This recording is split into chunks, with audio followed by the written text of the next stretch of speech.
আগরতলা পুর নিগমের বিভিন্ন ওয়ার্ড জুড়ে ৪ বছর পূর্তি উপলক্ষে নানান প্রকারের অনুষ্ঠান চলছে। তবে এরই মধ্যে কিছু কিছু ওয়ার্ড এলাকাতে নাগরিক পরিষেবা নিয়ে খুব প্রকাশ সামনে আসছে। একই রকমভাবে পুর নিগমের অন্তর্গত ২৩ নম্বর ওয়ার্ড এলাকার জল নিকাশি ব্যবস্থা সহ সার্বিক নাগরিক ব্যবস্থা বা পরিষেবা নিয়ে এলাকার একটা অংশ খুব প্রকাশ করছে।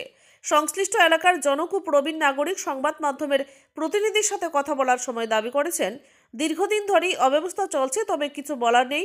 কোনো অভিযোগ জানালেই বাড়িতে হামলা হবে, এরকম আশঙ্কা ব্যক্ত করলেন প্রকাশ্যে সংশ্লিষ্ট ভদ্রলোক। তবে বিশদভাবে ক্ষোভ প্রকাশ না করলেও ২৩ নম্বর ওয়ার্ড এলাকার নাগরিক পরিষেবা নিয়ে যে একটা অংশের মানুষ ক্ষুব্ধ, তা কিন্তু এলাকাতে হাঁটলেই বোঝা যায়। Bureau report, Tripura news Bangla.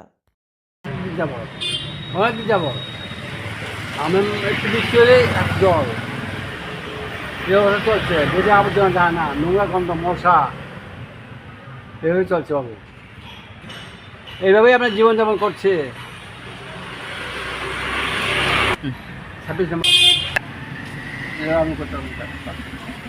আমার ভেঙে নিব, আমার ভেঙে নিব। হ্যাঁ, আপনি জানেন না তাদের কী অবস্থা চলছে, তাদের কী অবস্থা চলছে জানেন না। আপনি থাকেন না, আমার বাড়িতে হামলা হইব, আমরা চান। হ্যাঁ, অলরেডি সব ঠিক আছে।